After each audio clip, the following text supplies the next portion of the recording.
We'd like to thank our sponsor, Osea, the pioneers of clean, clinically proven skincare from the sea that delivers visible results while respecting the planet. Osea skincare harnesses the benefits of seaweed, a nutrient-rich oceanic plant packed with vitamins, minerals, and antioxidants. And from their best-selling Undaria algae body oil and hyaluronic sea serum, every Osea product is formulated to nourish your skin and promote a radiant, healthy complexion. And customers have shared that it makes their skin glow all the time. Their products are vegan, cruelty-free, and free of harmful ingredients like parabens, synthetic fragrances, and sulfates. And as a climate-neutral certified and ocean-positive verified brand, they're dedicated to protecting our oceans and preserving the beauty of our planet for generations to come. You can glow from the inside out with clean vegan skin and body care from Osea. Get 10% off your first order site-wide with code GATEWAYS at oseamalibu.com, and you'll get free samples with every order and free shipping on orders over $60. You can head to oseamalibu.com and use the code GATEWAYS for 10% off. Hi, my name is Yasmin Tarehi, and this is Gateways to Awakening, where we host one-on-one conversations with leading experts in wellness, well-being, and spirituality. On today's episode, I'll be speaking with Dr. John Amaral, who's been helping some of the world's most recognized high achievers feel and perform their best for over 25 years. And some of his clients include Oscar-winning actors, Grammy Award-winning performing artists, Olympic gold medal-winning athletes, and globally renowned entrepreneurs and thought leaders. He's also presented his work internationally at the World Economic Summit in Davos, to Cannes Lions International Festival, and his work was featured in Gwyneth Paltrow's GOOP Labs series on Netflix. I have seen John a few times at several conferences and was just very excited to have him on the show. So welcome to the show, John. It's so great to be here with you. So, John, to kick it off, can you tell our audience, what is energy and what is energy medicine in kind of simple terms, and how does it really impact someone's life? I would say that energy medicine and or you could say energy healing, it's kind of a catch-all for different approaches that use some type of non-physical, approach. So it could be by hand, somebody working in the field around somebody's body. In my case, that's how I'm working around the energy field around people's bodies. For some people, they use light. Some people use sound or tone.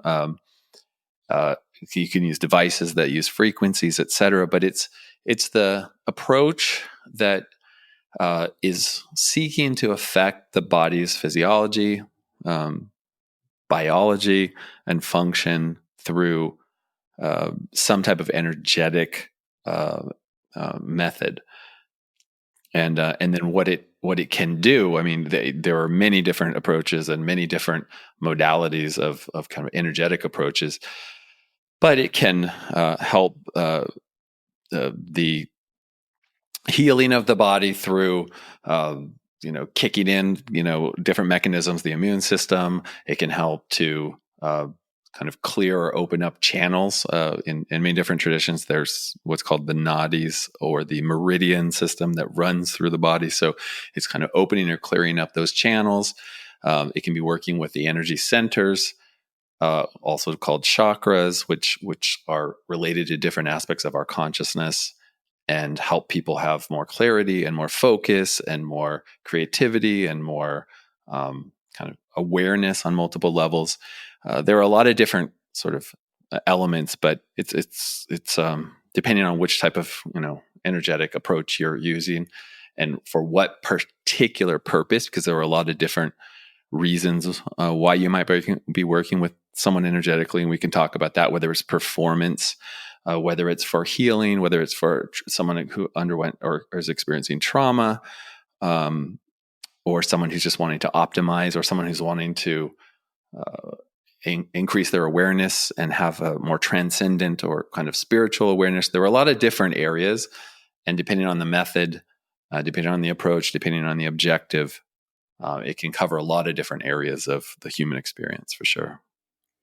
So, John, I want to double click on some of these concepts, and especially like you've been in this game for 25 years, which is amazing. You probably have a lot of data points on just how people interact with energy, and the kind of journey that people go through from, like you mentioned, all these different ranges of anything from an illness to immune system stuff to maybe heartbreak. And so, I'm curious, what's kind of a common theme that you've seen over the years about people's energy, and I'm wondering how that's also shifted in the last couple of years. I mean, I think a common theme, is that a lot of times people are seeking support or help from some kind of practitioner, a doctor, a healer, a practitioner of some kind, because they're experiencing some kind of challenge or some kind of it could be a health challenge, it could be a relationship challenge. Someone's going through a breakup or a loss of a loved one. It could be that somebody is experiencing, their they were going through addiction and they're coming off of whatever. They were an alcoholic and they've stopped drinking and they're kind of opening up into a new sort of set of possibilities in life. It could be that someone had a traumatic accident or physical injury. It could have been that they're seeking help or support because they know that they had some kind of abuse in childhood, or they had an attack or something that was a violation, and they're looking for a way to resolve and move forward. Like move forward from kind of a tension they can't seem to shake, or a condition they can't seem to resolve through, oftentimes through means. Biomedical means. A lot of times I think people have found their way to me, for example, because a lot of times they've exhausted the avenues that they were kind of going down kind of traditionally. And sometimes they're doing it in conjunction with that. There are people that I've worked with or am working with who are experiencing cancer, going through a significant disease process, and they're looking for every type of support that they can find to help them, heal. And so there are a lot of different reasons why people make their way to energetic approaches. And then there are the people that, you listed out, I've worked with a lot of, and I continue to work with a lot of high performers that are seeking out an edge, and they want to be in that flow state. They want to be in that zone. They want to be more receptive to that something that comes through them. In the case of, I've had people that I work with that have written, globally renowned hit songs because they got connected to some aspect of their consciousness. They opened up some portals or opened up some channels when they were getting the work that just unleashed something, and they got their creativity. They found that groove. So there are people that are in a slump, or I've got professional athletes that, like, maybe they're a baseball player and they're just like, they're not hitting well. And they're like, I don't know what's going on. I'm doing all the things. I'm practicing, I'm meditating, I'm stretching, I'm working with my trainer, I'm doing all the stuff. I'm eating well, I'm exercising, I'm sleeping well, but there's something off and I can't seem to put my finger on it. And they're just looking. And a lot of people come across me, or now they find out about me because I've got a reputation for helping people kind of through those areas that they can't seem to navigate fully on their own. And then maybe they've done therapy and they're working with a therapist, and they cognitively understood these patterns, and they can see where they're stuck. They can see the role that they play. They've healed to a certain level, but there's just something they can't quite shake out of their body. Maybe it's they still get triggered when something happens, or when a certain person walks into the room, or when they hear someone's name and they're like, but I know I've done the therapy, I cognitively understand it, but like there's something that is not finished here.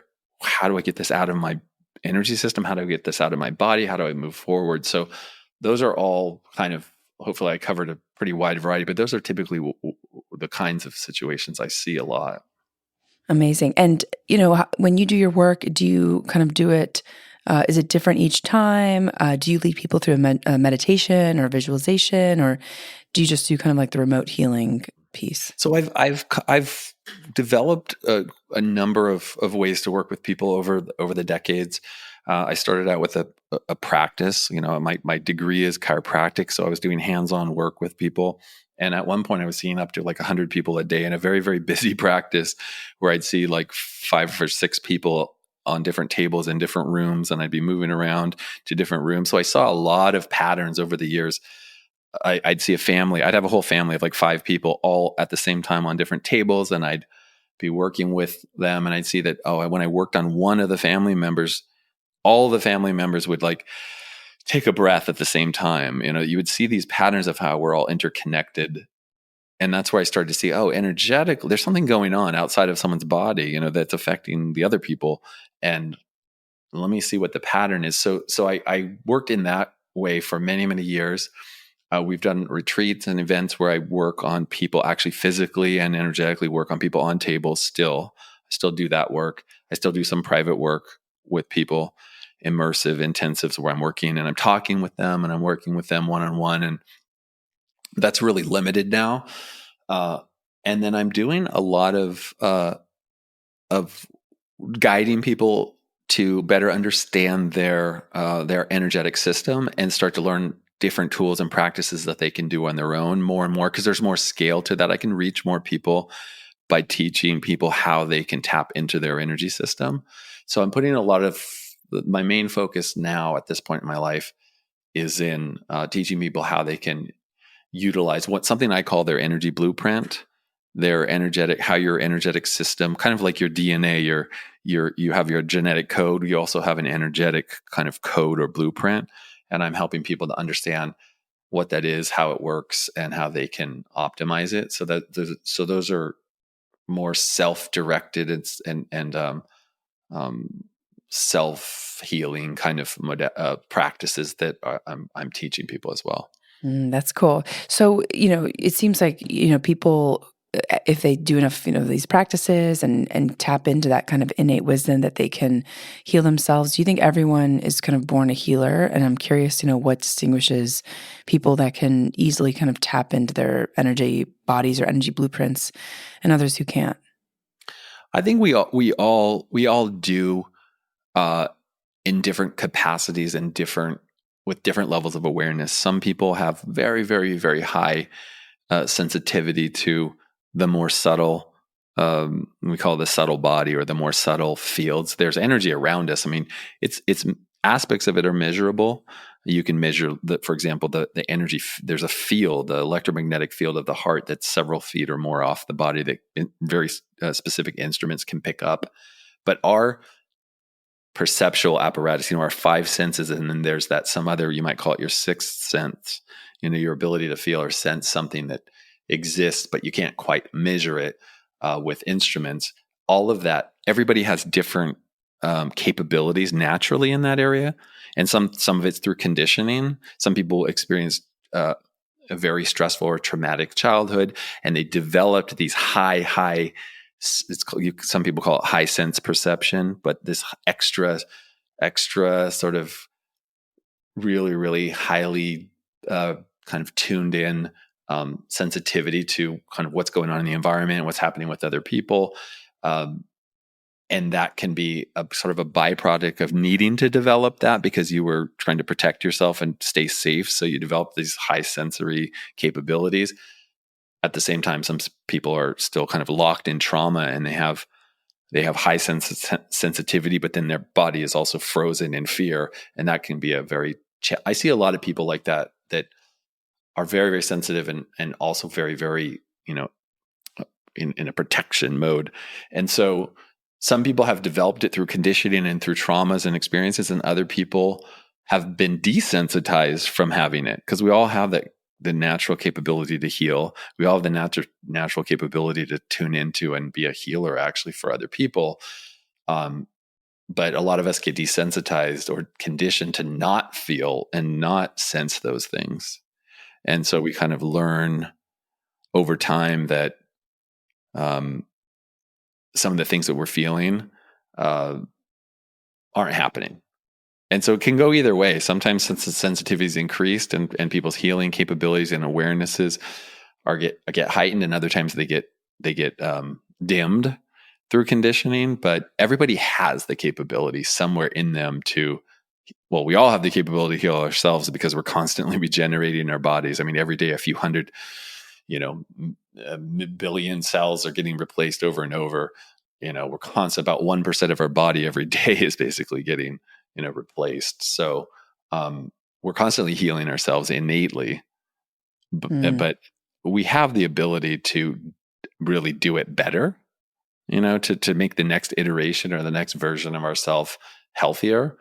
And we can also help, influence and contribute to others as well. It's part of, I think, what we're all, brought into this, this body with that capability.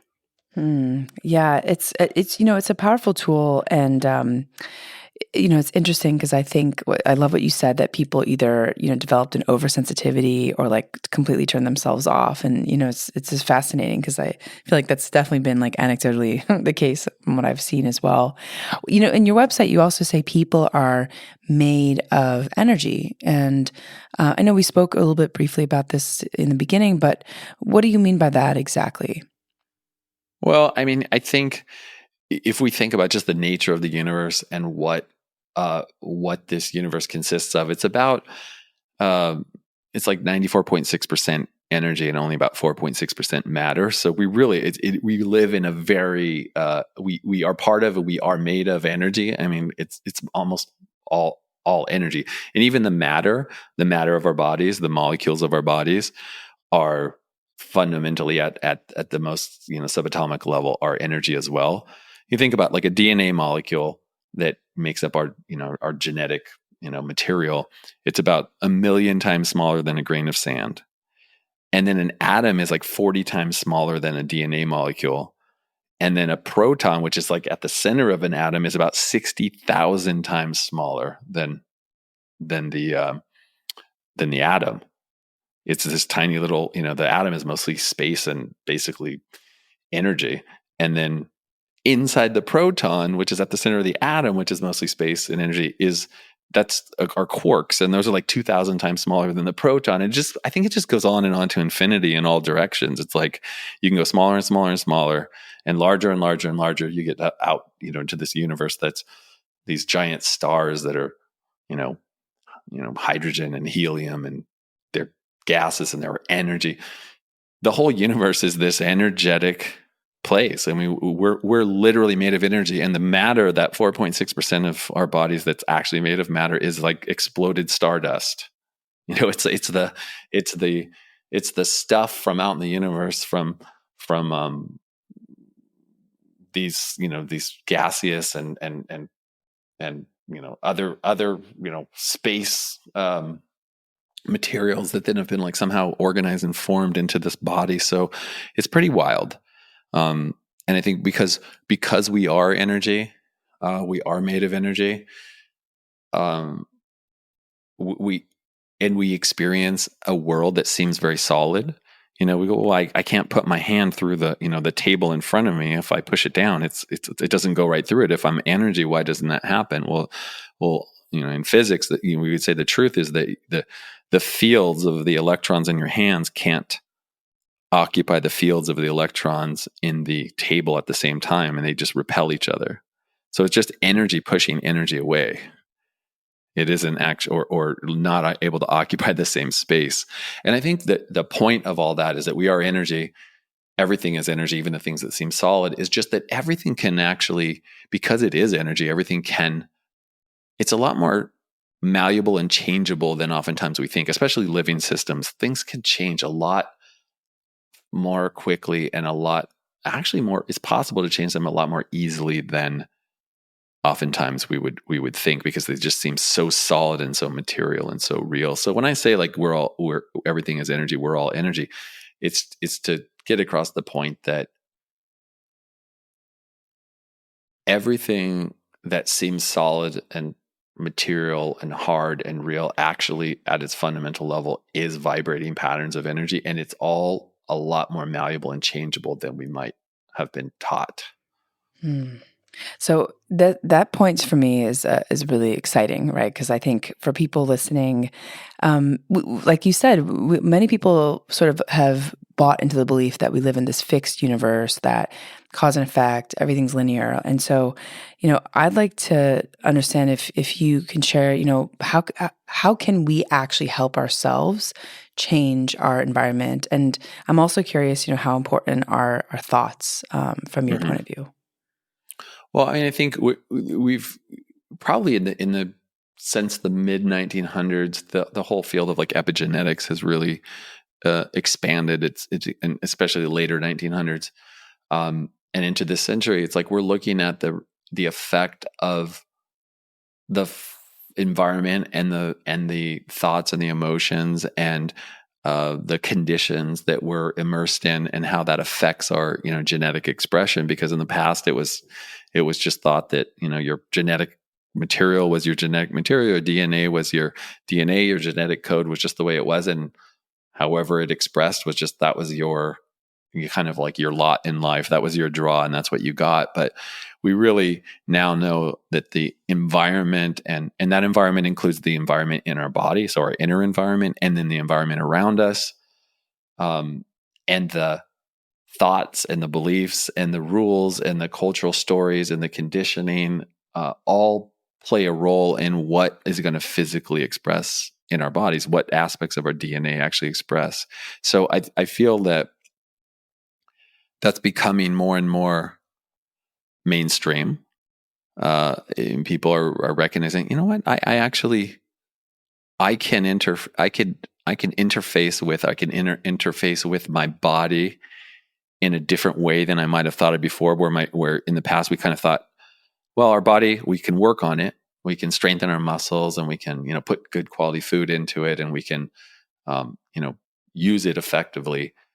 And but we didn't have really as strong of in the Western culture, at least we didn't have, and especially in the biomedical culture, it's like we didn't have as strong of a, or really it was lacking altogether, this idea that we have this relationship um, with our bodies that's more of like a touchscreen interface. It's kind of like like your mobile phone, your touch screen on your mobile phone. When we're connecting with our body and with the perspective that as I touch my body, as I feel what's going on in my body, I put my hands on my body, I breathe in different areas, I put my focus there.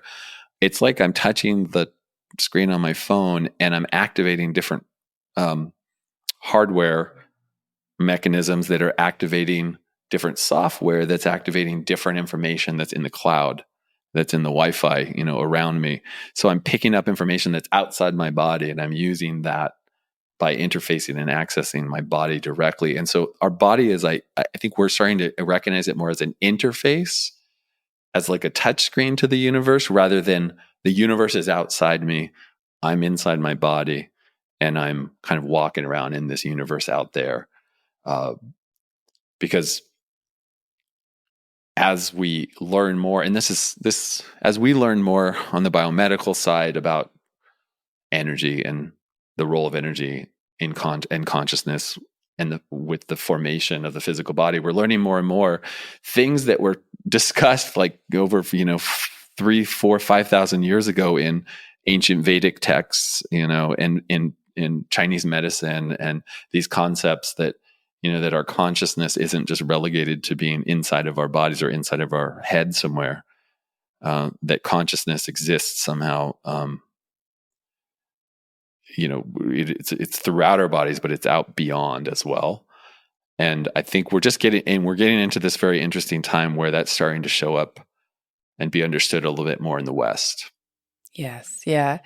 I love the point you make about this being an interface and, having access outside of our physical form. I think, especially on the show, what's been interesting is there's the conversation really starts and ends with like the two camps where people either believe consciousness is non-local or Mm-hmm. local. And Mm-hmm. so, yeah, this, for those who are intuitive, who understand the world of energy, we're all in this camp of, consciousness is non-local. We can access energy across time and space. So I'm totally with you on that. And it's exciting to see that even now, quantum physics and the Nobel Peace Prize, going to the quantum physicists are proving that and showing that is true. So Mhm. it's a very exciting time. Yeah, and I think it is, there people are, people that are more grounded in scientific method, and researchers are taking stabs at it, like the theory. I think it's Penrose. I think it's Roger Penrose, and it's a physicist and an anesthesiologist came up with a theory that consciousness, quantum processing, may be happening in them, like little microtubules, which are like inside the like collagen fibers in the body, and that may be where these processes are happening. That how consciousness can arise in living systems. There's all these theories that are being posited about how consciousness occurs, but still to this date, no one has been able to identify how consciousness, arises, and how we are sentient, and how we can have, self-awareness. How does that actually work, and how do the processes and the synapses and the neurological and biochemical processes that are going on in the brain that we can measure and track, how do they give rise to, or how are they related to consciousness? Right? It's still a very developing area, and it's still it's nobody actually really knows. So but in my experience and in my belief, consciousness is non-local. You can't identify, you can't slice open the brain and find, okay, here's your consciousness. But consciousness, in my experience, it's somehow related into the fields that are surrounding and permeating the body. Technically the kind of the new terminology now for this is the biofield. That there's a field of energy and information that surrounds and penetrates the body that is related somehow. It's related to that interface between the physical world and the material and the biology, and somehow our consciousness and our emotions, and very likely even our spirituality. So there's this new sort of developing area, and this is where energy medicine really, and energy healing kind of, this is the lane of it, is in that area, that interface between something that's measurable, what we call veritable energy fields, and then what's called putative, which is just assumed to exist. So there's this whole area of it's very, there's not a lot of research that we can even do because we don't have the instruments to measure it effectively. But I think it's going to be an area that's going to be developing, and I think we'll learn a lot more in the next decades for sure. So, okay, so I want to talk a little bit about this because you talk about the energetic flow. It's a good term that you talk about, and it relates to this conversation. How does energy get blocked, and what is energetic flow? I think when we're talking about energy, when I'm talking about energy flow and energy being maybe we could say energy is flowing less freely, or energy is not as available. I'm not just talking about measurable energy like biochemical energy or heat energy, or other types of energy that are like kind of kinetic energy, that are these mechanical kinds of energy. It's more of the subtle energy. So that would be like meridians in Chinese medicine, or that would be the energy fields around the body, or that would be the energy centers, or the chakras, or the whatever terminology you want to use. But there's this whole subtle kind of energy system, subtle body, which is concurrently happening with the physical body. And so in my experience, when we are in a state of what we would describe as like energetic flow, or maybe someone would say, I'm in this just flow state, I feel free, I feel open, I feel alive, I feel like everything is lined up. There's no like friction. It doesn't feel like there's any resistance. Everything's just working. That is a kind of a state of coherence where things are synced up, things are lined up, and everything just feels smooth. It's a buoyancy, and there's very little feeling of hindrance, because everything just feels like it's smooth. So that is like how I would define like an energetic flow state, where our body feels light, it feels free, we feel connected. We don't feel the physical density of our body. We feel more fluid or buoyant. There was the Christopher Berglund is a author and a athlete who he set the world record for running. I think it was 153 miles on a treadmill in like a 24-hour period. And he talked about going into this flow state where he was connected into the universe, and he was like plugged into the universal energy, and it just carried him, and he felt one with everything, and he felt like what he called a superfluid state. And a superfluid is a state of basically matter where it defies gravity. There's like no friction. So that feeling of being in this superfluid state where everything is flowing and you're connected to the universe and everything's just working would be a very dramatic example of a very high energy flow state. And then there are all different versions of that. And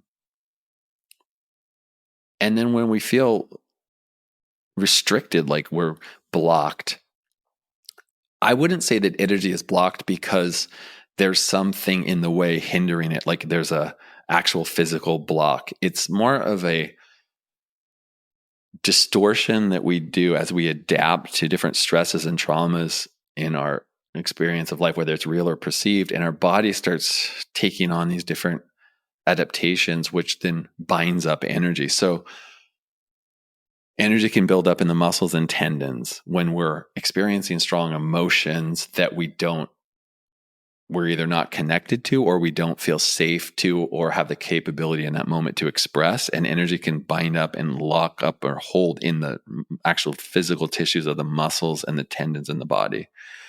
When we experience events or circumstances that we're not able to react to because it put us in like this, not only fight or flight, but it put us in this deep like freeze mode, this what we call this dorsal vagal shutdown mode, and the body just can't handle the situation. It's like if you've ever had that experience where you were frozen in fear, you couldn't move, or you were so low energy, you were so defeated, depleted, stressed that you felt catatonic, you couldn't even move, you couldn't get yourself off the couch. That's another way that energy can get kind of what we might call blocked, but it's like it's not available. It gets bound up in the fascia, in the tissue of the discs and the bones of the skeleton. Energy can store in that system. And then other times energy can build up in the nervous system, literally physically in the nerve tissues, in the spinal cord, in the spinal nerves.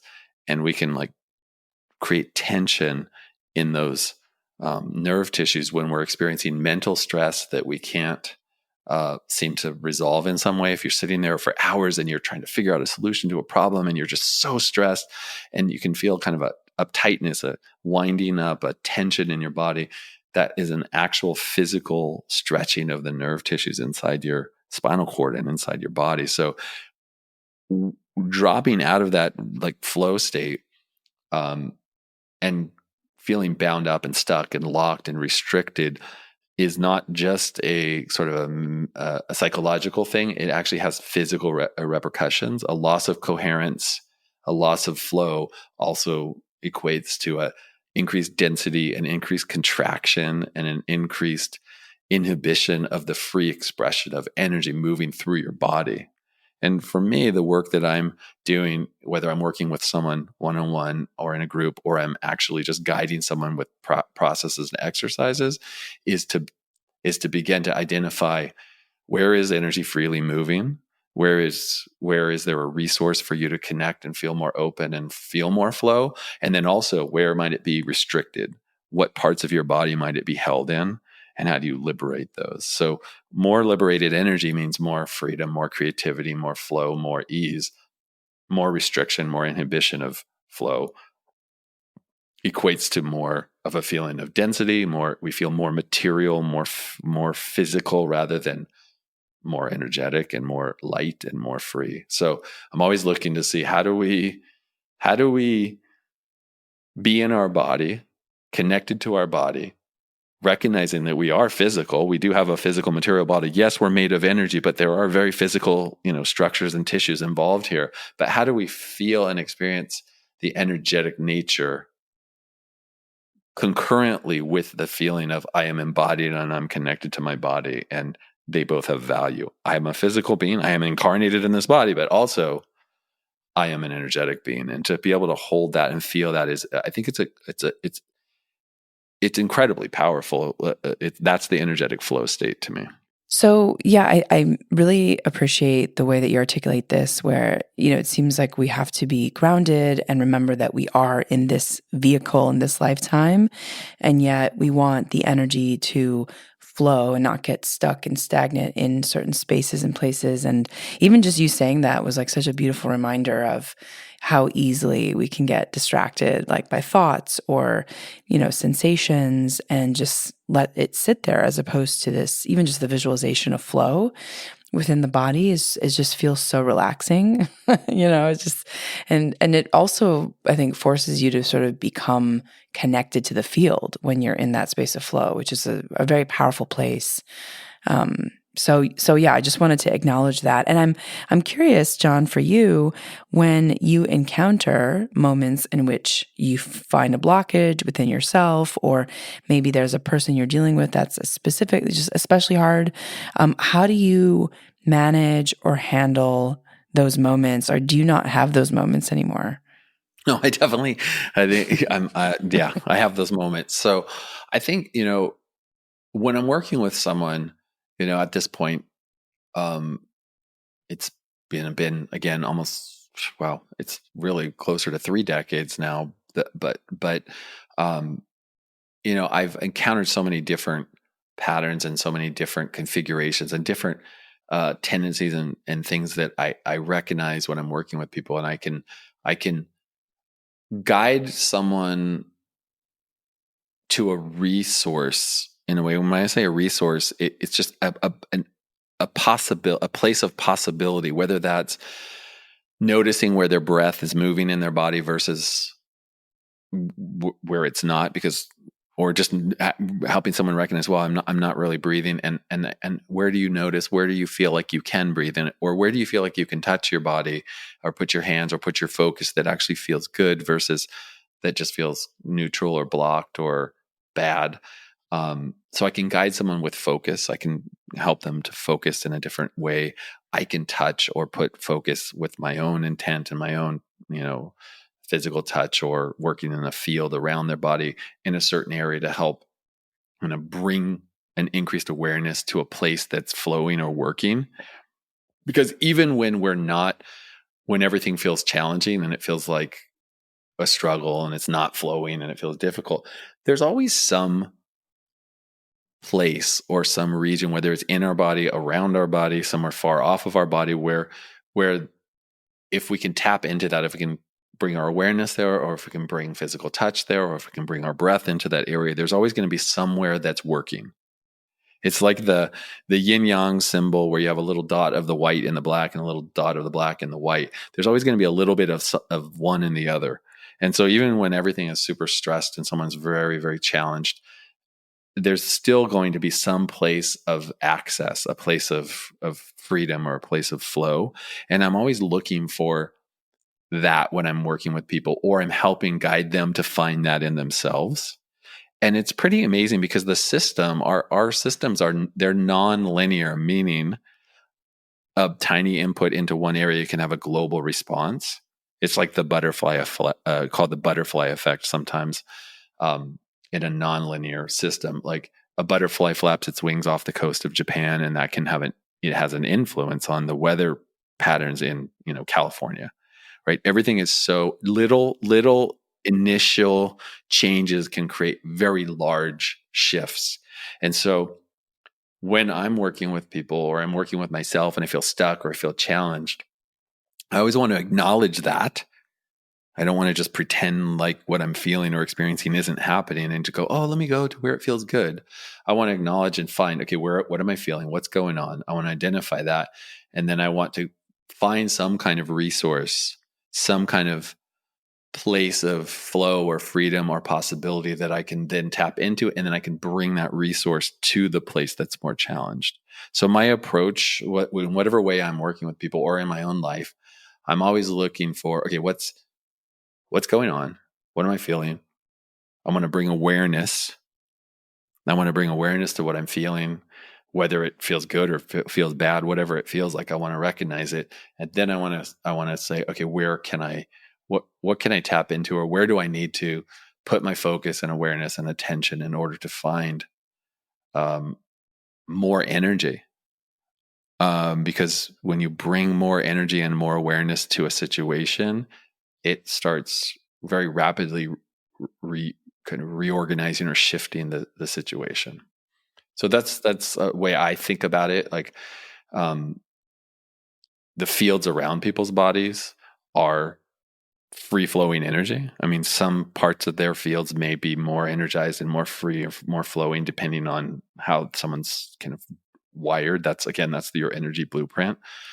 But so I'll look and feel, okay, I know that they have more, and this person has a lot more available energy in this part of their emotional body, or, oh, they're very connected, in this transcendent aspect of themselves. Let's tap into that, because once they get that perspective, they get a higher kind of perspective, then they can see things from a different vantage point, and then they can reframe things, and then they can make a different choice, or they can feel the emotion and express it, and then that shifts their state, and then they can make a different choice.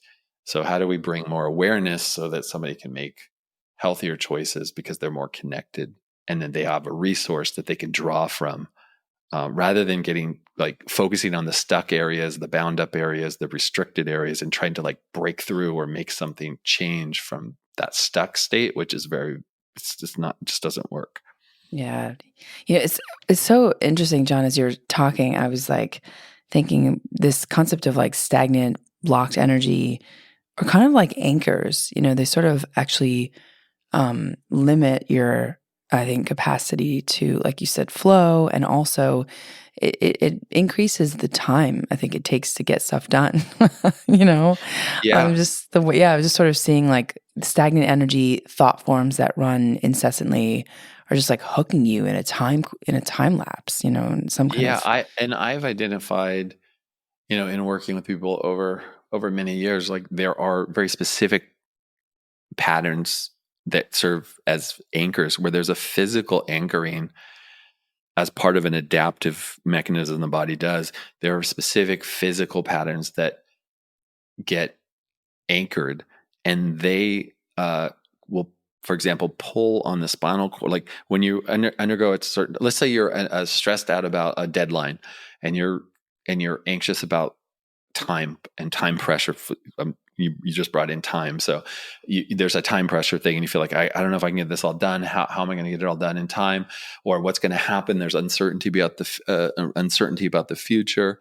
And what can happen is there'll be certain postures or certain shifts or changes in how the vertebrae are positioned, and how the neck is positioned, and how the tailbone is positioned, that the body will go into. And these are kind of, you can see these trends over multiple people, multiple cultures. It seems like all human beings seem to share these patterns, that like the upper neck, the first vertebra in the neck oftentimes gets locked up underneath the skull when there's time pressure, when there's future stress. And that creates a tension pattern inside it pulls on the spinal cord in a certain way that creates it's like stretching a guitar string and changing the frequency, changes the vibration of that string.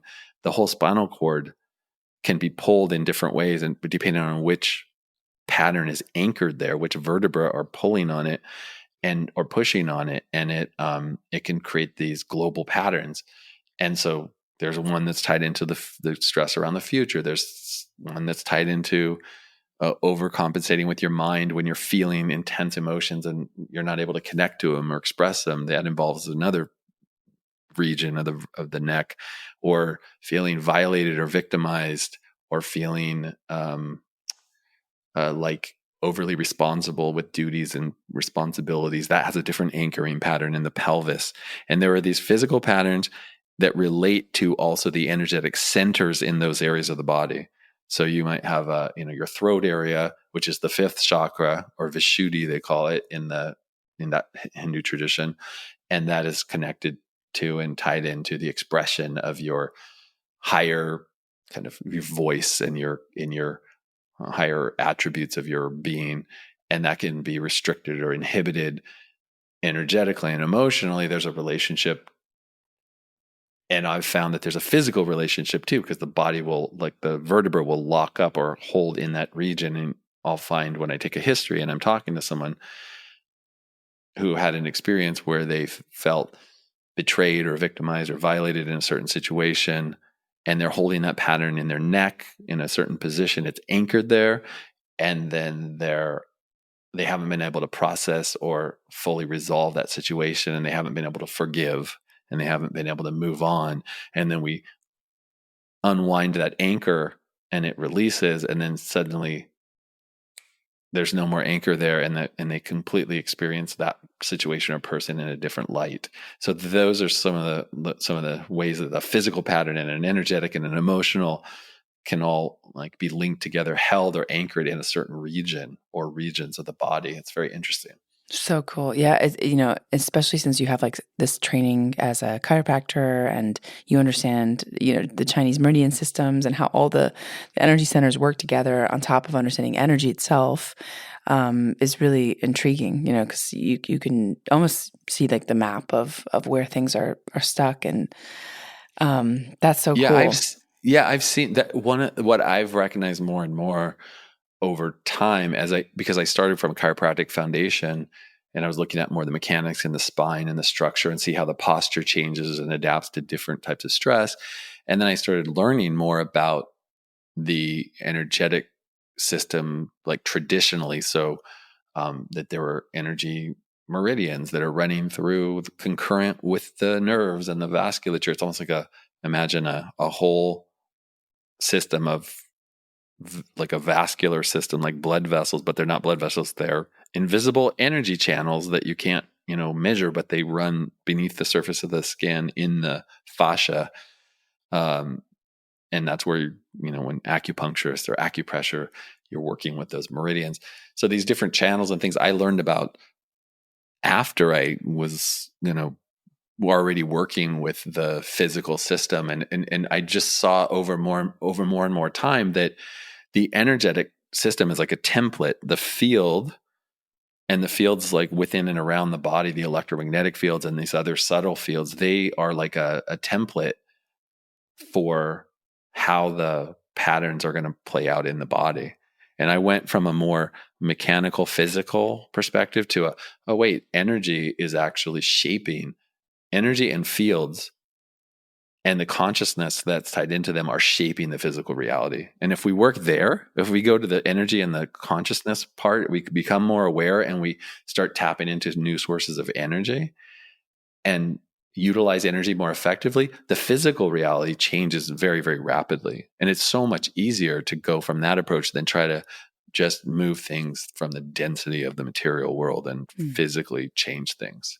I love that. Yeah, I totally agree. And it's easier, rather than have to change the outside world. It's like changing the inner world is like where we have the most agency, and power. And John, I'm curious, what sort of brought you to this journey, and what drew you to this work? Was it something that evolved over time, or were you always sort of able to perceive energy?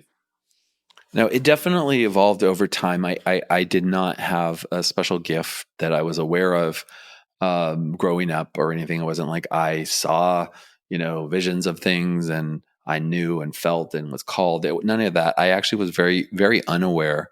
I was very physical. I was very adept in my physical body. I was, a very successful athlete and played many different sports at a high level, and had a lot of injuries and a lot of, challenges with my body where I had very severe asthma. I had allergies, very, very quite severe allergies. And I had very severe eczema too, skin condition where my skin would erupt. So I had all these sensitivities.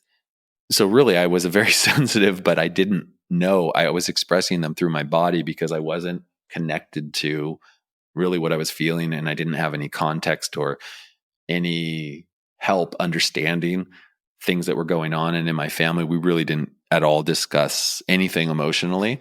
So everything that I was feeling was completely repressed. And then I was having massive explosions of skin eruptions and asthma attacks and allergy attacks, um, because I was feeling things that I didn't have another outlet to express. And so what happened is that through a bunch of sort of divine intervention circumstances, I ended up in chiropractic college, never having been to a chiropractor and never even having had a massage. And I went in and I started learning about the body. I thought, oh, this will be cool. I'll learn about, the human body and the mechanics of it, and I'll work with athletes and I'll help people with physical injuries. And through meeting my wife, who exposed me to the more healing side of things, I got connected with that that part of me, really, where I started kind of working with people that were working more subtly, chiropractors that were doing more energetic approaches, meaning they weren't using so much force. They were doing very light touch, and they were maybe incorporating an awareness that their emotions could be involved in the tension that you're holding. And I started having experiences where I started I would describe it as thawing out. It was like I was frozen inside and I couldn't feel my feelings. I couldn't really tell you what I was feeling or what was going on. And instead of having a cry or growling and screaming or making a sound because I was angry or upset, I would just have like an allergic reaction, right? So I was somaticizing. I was turning the subjective experience of life really into some physical symptoms because I hadn't developed that part of me. And so part of my journey was waking up to being able to feel what I was feeling, starting to recognize patterns that were going on, see how those patterns that were going on in my life externally were tied into what I was feeling inside, and starting to be able to make healthier choices, communicate better, set boundaries, start to, make changes in my life because I woke up to what I was feeling and started registering that my body was actually quite traumatized, but I didn't even know it.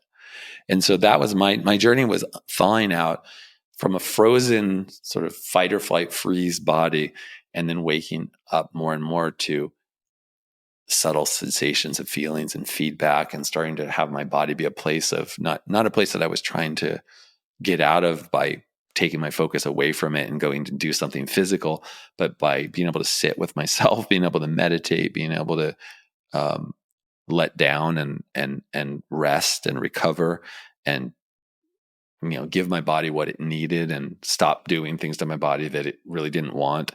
And through that, it just woke up. I woke up more and more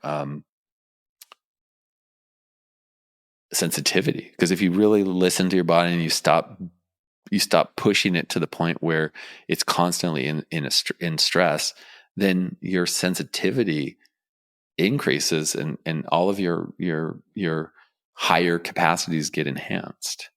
And that's what happened. And so then over decades of living more and more congruently with what my being and my body wanted, I started making the changes I needed to make. And those gifts then started to get more and more enhanced, I would say. Mm. That's such a cool journey, and I love the incremental shifts too, because I feel like it also works for the nervous system better long term, Yeah. And so as we're kind of wrapping up, John, I'm curious, what sort of thing has surprised you the most looking back on your journey? What kind of thing has surprised me in my own journey, like in my own, or just anything, like working with people, or it was just in my own Yeah, journey of my yeah, own? in both your journey and also Yeah, working with so many different types of people for 25 plus years. yeah. I think one of the things that maybe has surprised me the most, I would say how rapidly somebody can radically transform their life if they're ready and they get the right support and the right, tools and the right, just input it in a way into their system. Like I worked with a young woman years ago who, and this is when I really was surprised. I was first few years of practice, and she came in to see me, and she was in extreme low back pain, and she got on my table, and we talked about what was going on, and I worked with her for about half an hour, and she unwound like a lifetime of tension in one session.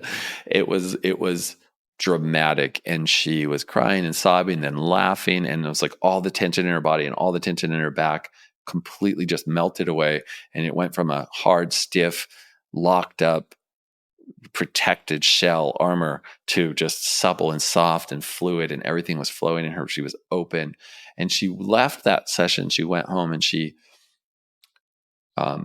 ended up calling her parents and telling them that the school, she was going to college in Northern California, and she told them that, she was doing something for them that she really didn't want to do.